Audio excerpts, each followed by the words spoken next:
सम्मानीय व्यूअर, राज science class में आपका स्वागत है। इस चैनल में आपको साइंस और मैथ्स के साथ साथ स्कूली बच्चों द्वारा प्रस्तुत छत्तीसगढ़ के लोक नृत्य का भी आनंद ले सकते हैं। यदि आप इस चैनल में नए हैं तो सब्सक्राइब को टच करें और बेल आइकन को दबा दें और लाइक करना तो बिल्कुल भी ना भूलें।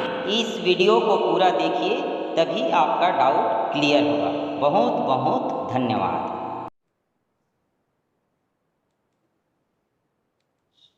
प्यारे बच्चों, नमस्ते। आज हम मानव शरीर में उपस्थित ग्रंथि या ग्लैंड के बारे में अध्ययन करेंगे। तो आज हम किसके बारे में अध्ययन करेंगे? ग्लैंड या ग्रंथि के बारे में। अब तक आपने कई बार इस शब्द का उच्चारण आप लोगों ने सुना है, ग्रंथि, ग्लैंड बार बार आया है। तो आज हम जानते हैं कि ग्रंथि या ग्लैंड क्या होता है। प्यारे बच्चों, आप लोगों को तो पता ही है कि हमारे शरीर का सबसे छोटा इकाई कोशिका है। क्या है? कोशिका है। और इन कोशिकाओं का व्यवस्थित रूप को या कोशिकाओं के व्यवस्थित समूह को क्या कहते हैं? ऊतक कहते हैं। क्या कहते हैं? ऊतक। और इन्हीं ऊतकों से मिलकर क्या बनता है? अंग बनता है। क्या बनता है? अंग। तो मनुष्य के शरीर में ऊतक या अंग से विशेष प्रकार के रसायन रिलीज होते हैं। क्या होते हैं? एक विशेष प्रकार के रसायन रिलीज होते हैं। तो जो रसायन रिलीज होता है और जहां से जिस थैला से वो रिलीज होता है उसे क्या कहते हैं? हम ग्लैंड या ग्रंथि कहते हैं। तो प्यारे बच्चों, कशेरुकी जीव मतलब ऐसे जीव जिनमें रीढ़ की हड्डी पाई जाती है, उसको कशेरुकी जीव कहते हैं। तो सभी कशेरुकी जीवों में, मनुष्य में भी क्या होता है? एक थैले जैसी, किसके जैसे? थैले जैसी संरचना पाई जाती है। और इस थैले जैसी संरचना से क्या रिलीज होता है? हार्मोन और एंजाइम केमिकल रिलीज होता है। क्या रिलीज होता है इससे? इस थैले जैसी संरचना से, इस थैले से हार्मोन और एंजाइम रसायन क्या होता है? निकलता है। तो इस प्रकार के जो थैले जैसी संरचना होती है उसी को हम क्या कहते हैं? ग्रंथि कहते हैं। एक तरह से क्या कह सकते हैं कि कोई थैला है, कोई क्या है? थैला है, उसके अंदर या तो हार्मोन होगा या तो एंजाइम होगा। या तो क्या होगा? हार्मोन होगा या तो एंजाइम होगा। तो हार्मोन या एंजाइम जिस थैले पर बनता है, हार्मोन और एंजाइम जिस थैले पर बनता है या जिस थैले के अंदर उसका निर्माण होता है, उस थैले को हम क्या कहते हैं? ग्लैंड या ग्रंथि कहते हैं। क्या कहते हैं? ग्लैंड या ग्रंथि कहते हैं। के दो चित्र दिखाई दे रहे हैं। ग्रंथि के कितने चित्र दिखाई दे रहे हैं? दो चित्र। तो यहां पर जो ये पीले कलर का जो रिलीज हो रहा है, ये क्या है? एंजाइम। क्या है ये? एंजाइम है। एंजाइम। और देखो एंजाइम से बाहर कैसी रचना है? एक थैली जैसा रचना है। उस थैले जैसे रचना से एंजाइम क्या हो रहा है? बाहर निकल रहा है। याद रखिए, यहां से लेके यहां तक के भाग को डक्ट कहते हैं। क्या कहते हैं? डक्ट। डक्ट मतलब होता है नली, नलिका। डक्ट का अर्थ क्या होता है? नलिका। अब दूसरी ओर आते हैं। दूसरी ओर भी एक थैली नुमा रचना है, किंतु इसके ये देखिए यहां पर हार्मोन होता है। इसमें क्या होता है? हार्मोन पाया जाता है। और ये क्या है? यहां पर ब्लड का फ्लो हो रहा है, ब्लड बह रहा है। तो ब्लड के साथ हार्मोन्स क्या हुआ है? मिला हुआ है। तो इस तरह से हमारे शरीर में ग्लैंड होते हैं। अब आते हैं ग्लैंड के प्रकार के बारे में। ग्रंथियों के प्रकार, टाइप्स ऑफ ग्लैंड। तो प्यारे बच्चों, सभी कशेरुकी जंतुओं में, अर्थात जिन जंतुओं में रीढ़ की हड्डी पाई जाती है उन सभी जंतुओं में 3 प्रकार की ग्रंथियां अर्थात 3 प्रकार की ग्लैंड्स पाई जाती हैं। उसमें से एक होता है आपका बहिस्रावी ग्रंथियां, जिसको अंग्रेजी में कहते हैं एक्सोक्राइन ग्लैंड्स। दूसरा होता है अंतःस्रावी ग्रंथियां, जिसको क्या कहते हैं इंडोक्राइन ग्लैंड्स। और तीसरा होता है आपका मिश्रित ग्रंथियां, जिसको क्या कहते हैं मिक्स्ड ग्लैंड। आप लोग होंगे तो अब देखिए, ये जो पहला है ये क्या है आपका इंडोक्राइन ग्लैंड है। क्या है इंडोक्राइन ग्लैंड। इंडोक्राइन ग्लैंड मतलब अंतःस्रावी ग्रंथियां। तो अंतःस्रावी ग्रंथियों में ये जो क्या है यह ब्लड है। ये क्या है ब्लड है। तो ये ब्लड के संपर्क में रहता है। तो इंडोक्राइन ग्लैंड में जो हार्मोन होता है वो क्या होता है ब्लड के संपर्क में होता है। और एक्सोक्राइन ग्लैंड में एंजाइम रिलीज होता है। क्या रिलीज होता है एंजाइम। और ये बिल्कुल भी ब्लड के संपर्क में नहीं होता है। क्या नहीं होता है ब्लड के संपर्क में नहीं होता है। अब इसको थोड़ा इस तरह से समझते हैं। ये देखिए हमारा ग्रंथि या ग्लैंड्स। तो ग्लैंड्स को कितने भागों में बांटते हैं। सबसे पहले बहिस्रावी ग्रंथि, जिसको क्या कहते हैं एक्सोक्राइन ग्लैंड। दूसरा है आपका अंतःस्रावी ग्रंथियां, जिसको क्या कहते हैं इंडोक्राइन ग्लैंड। तीसरा है आपका मिश्रित ग्रंथि, जिसको क्या कहते हैं मिक्स ग्लैंड। अब सबसे पहले आते हैं बहिस्रावी ग्रंथि या बहिस्रावी ग्लैंड। तो आप देखेंगे कि बहिस्रावी ग्लैंड से कौन सा रसायन रिलीज होता है एंजाइम। जो बहिस्रावी ग्रंथि होता है उससे एंजाइम निकलता है। क्या निकलता है एंजाइम। और अंतःस्रावी ग्रंथि से क्या निकलता है हार्मोन्स। क्या निकलता है हार्मोन्स। तो जिस ग्लैंड से एंजाइम रिलीज होता है उसको क्या कहते हैं बहिस्रावी ग्लैंड्स या बहिस्रावी ग्रंथि। और जिस ग्रंथि से हार्मोन्स रिलीज होता है उसको क्या कहते हैं अंतःस्रावी ग्रंथि या तो इंडोक्राइन ग्लैंड्स कहते हैं। अब देखते हैं, ये तो एक अंतर है। एंजाइम निकलने वाला ग्लैंड को एक्सोक्राइन ग्लैंड और हार्मोन्स निकलने वाला ग्लैंड को इंडोक्राइन ग्लैंड कहते हैं। इसका दूसरा इसमें डिफरेंस देखते हैं। इसमें आपको दूसरा डिफरेंस दिखेगा कि जो बहिस्रावी ग्रंथि होता है उसमें नलिका या डक्ट पाया जाता है। बहिस्रावी ग्रंथि का होता है उस ग्रंथि का स्वयं की नलिका होती है। स्वयं की एक छोटी छोटी पतली नलिकाएं होती है। पतली नलिकाएं होती है। इन नलिकाओं को क्या कहते हैं डक्ट कहते हैं। तो इन्हीं नलिकाओं के माध्यम से इन्हीं नली से क्या होता है एंजाइम रिलीज होता है और हमारे शरीर के विभिन्न अंगों तक ये एंजाइम क्या होता है पहुंचता है। किंतु याद रखिए इस नलिका या डक्ट से ब्लड का टच बिल्कुल भी नहीं होता। जो एंजाइम हमारे शरीर से निकलेगा नलिका के माध्यम से वो ब्लड से बिल्कुल टच में नहीं होगा, अर्थात ब्लड के साथ संपर्क में नहीं आता है, बिल्कुल ब्लड के साथ टच में नहीं रहता है। इसीलिए नलिका के अंदर या डक्ट के अंदर ही अंदर हमारे शरीर के अंगों तक क्या होता है एंजाइम पहुंचता है। बहुत सारे बच्चों को हमेशा एक भ्रम रहता है कि बहिस्रावी ग्रंथि का अर्थ है कि हमारे शरीर के बाहर कोई ग्रंथि होता होगा, वहां से कोई एंजाइम रिलीज होता होगा। ऐसा बिल्कुल नहीं होता है बेटा। बहिस्रावी ग्रंथि भी हमारे शरीर के अंदर ही होता है, हमारे शरीर के इंटरनल पार्ट्स में भी होता है। इसका नाम बहिस्रावी ग्रंथि इसलिए पड़ा क्योंकि ये हमारे शरीर के अंदर क्या पाया जाता है ब्लड पाया जाता है। क्या पाया जाता है ब्लड। उस ब्लड के संपर्क में नहीं रहता है। उस ब्लड के ऊपर, ब्लड की जो नलिकाएं होती है, उस नली के ऊपर में इसका स्वतंत्र रूप से अलग नली होता है बाहर की ओर। इसलिए इसको क्या कहते हैं? बहिस्रावी ग्रंथि कहते हैं। तो आपको बहिस्रावी ग्रंथि का कुछ कुछ चीज पता हो गया।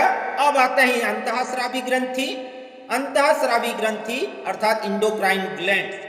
इंडोक्राइन ग्लैंड से प्रमुख रूप से हार्मोन्स रिलीज होता है। क्या निकलता है? हार्मोन्स। अंतःस्रावी ग्रंथि से निकलने वाला रसायन को हम क्या कहते हैं? हार्मोन्स कहते हैं। क्या कहते हैं? हार्मोन्स। और सभी हार्मोन्स क्या होता है?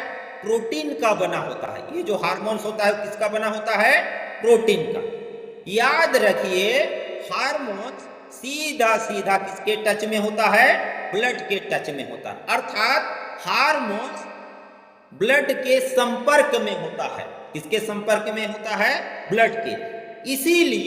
इसीलिए अंतःस्रावी ग्रंथि को नलिका विहीन ग्रंथि कहते हैं, क्योंकि अंतःस्रावी ग्रंथि में कोई भी अपना स्वयं की नलिका नहीं होती।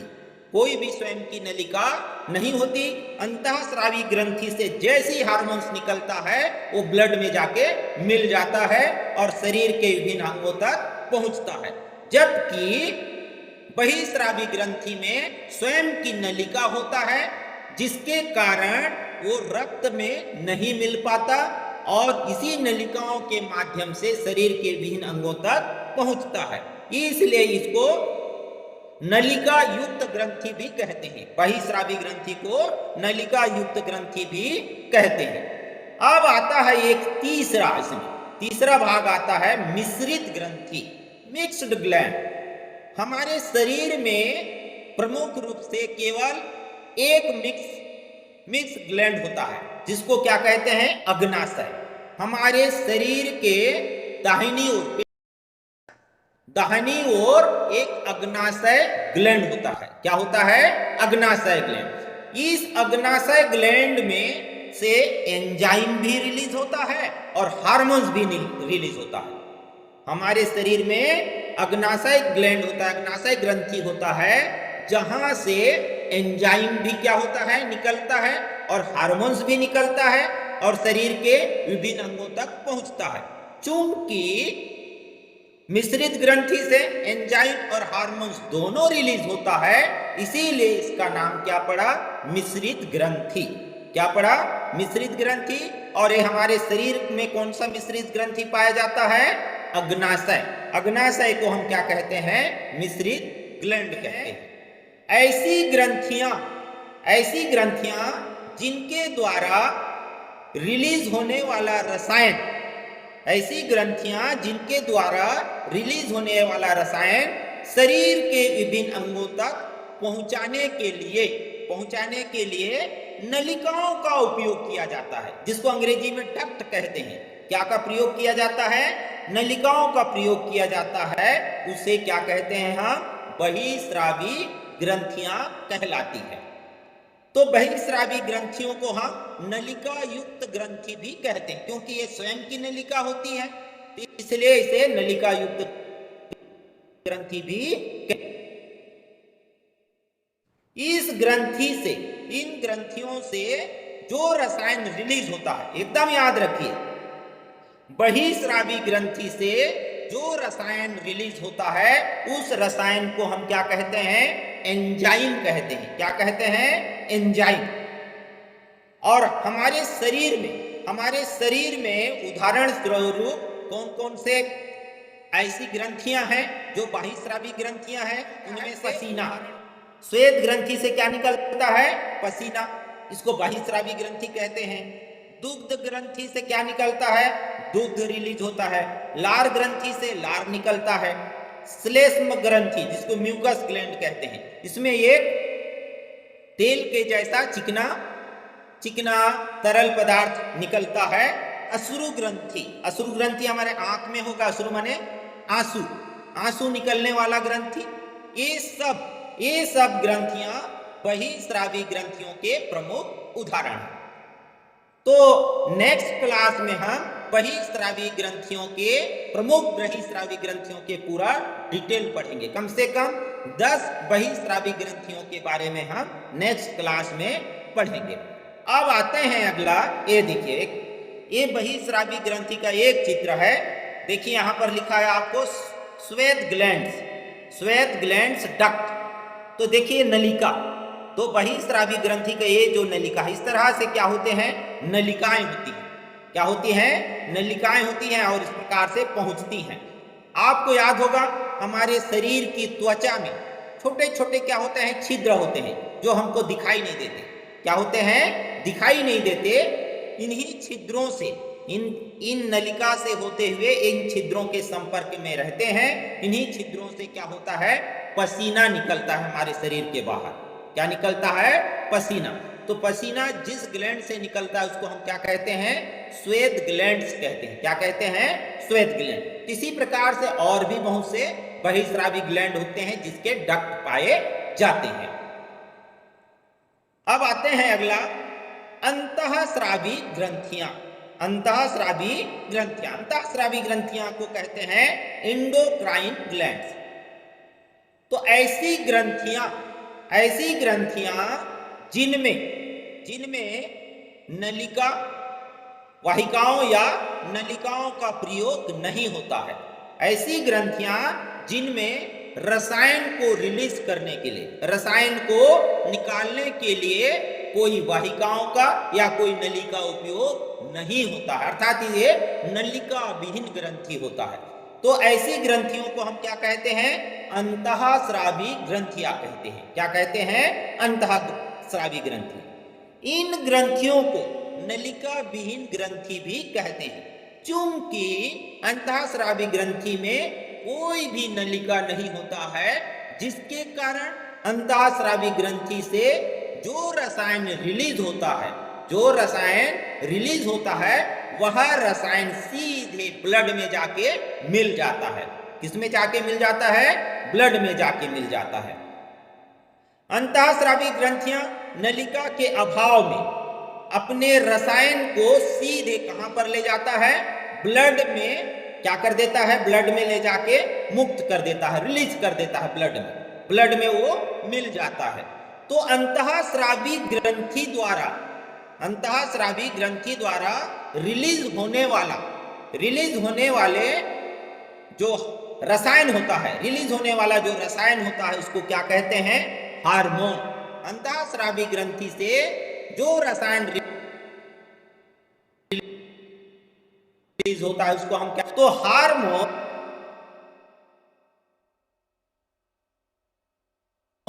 सीधा किसके टच में होता है, ब्लड के टच में होता है। हार्मोन हमारे शरीर में रक्त के माध्यम से शरीर के विभिन्न अंगों तक क्या होते हैं, पहुंचते हैं। शरीर के विभिन्न अंगों तक पहुंचते हैं और हमारे शरीर में विभिन्न प्रकार से हमारे शरीर को क्या करते हैं, ये प्रभावित करते हैं। तो हमारे शरीर में प्रमुख रूप से क्या क्या अंतःस्रावी ग्रंथि होती हैं, पीयूष ग्रंथि, थायराइड ग्रंथि, अधिवृक्क ग्रंथि, पैराथायराइड ग्रंथि, पिनियल काय ग्रंथि, थाइमस ग्रंथि, इसके अलावा जनन ग्रंथि। ये सब ग्रंथियां क्या कहलाती हैं, अंतःस्रावी ग्रंथियां कहलाती हैं। अब आते हैं अगला, अंतःस्रावी ग्रंथि का इसके बाद